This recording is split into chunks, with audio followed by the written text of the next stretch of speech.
اللہ الرحمن الرحیم۔ السلام علیکم، میں ہوں اقبال سحر اور آپ دیکھ رہے ہیں ریئل نیوز ورلڈ۔ ناظرین، دریائے سوات میں سیلابی پانی کے بہاؤ میں کمی، لوگوں نے اپنی مدد آپ کے تحت امدادی کارروائیاں شروع کر دیں۔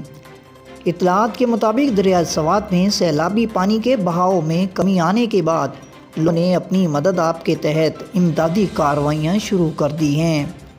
صوبائی ڈیزاسٹر مینجمنٹ اتھارٹی کے مطابق سیلاب سے خیبر پختونخوا کے 13 اضلاع میں ایمرجنسی نافذ کر دی گئی ہے، جبکہ سیلاب سے متاثر ہو کر 1,80,000 افراد نے نقل مکانی کی ہے۔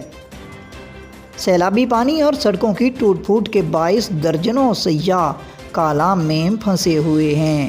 کمراٹ میں 100 سے زائد سیاح پھنس گئے ہیں، جبکہ لوئر دیر، شب قدر، چار سدہ، ڈیرہ اسماعیل خان اور دیگر مقامات پر متاثرین تک رسائی میں مشکلات کا سامنا ہے۔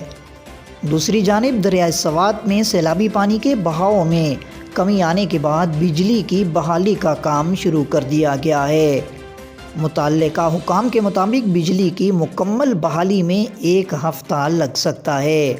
واضح رہے کہ سوات میں سیلابی صورتحال کے بعد کئی مقامات پر رابطہ سڑکیں اور راستے دریا برد ہو گئے۔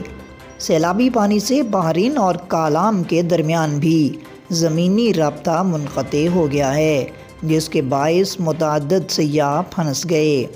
وزیر اعلیٰ محمود خان کے آبائی گاؤں مٹا کا بائی پاس روڈ بھی سیلاب سے بری طرح متاثر ہوا ہے۔ ادھر پاک فوج نے سوات میں بارشوں کے بعد سیلابی صورتحال میں پھنسے 110 افراد کو ریسکیو کر لیا۔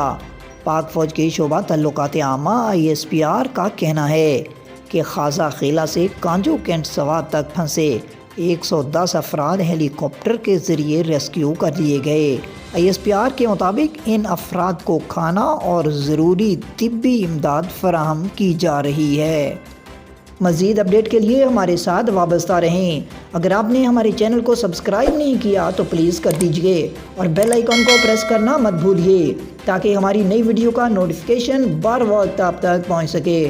کامنٹ باکس میں اپنے خیالات کا اظہار کیجئے۔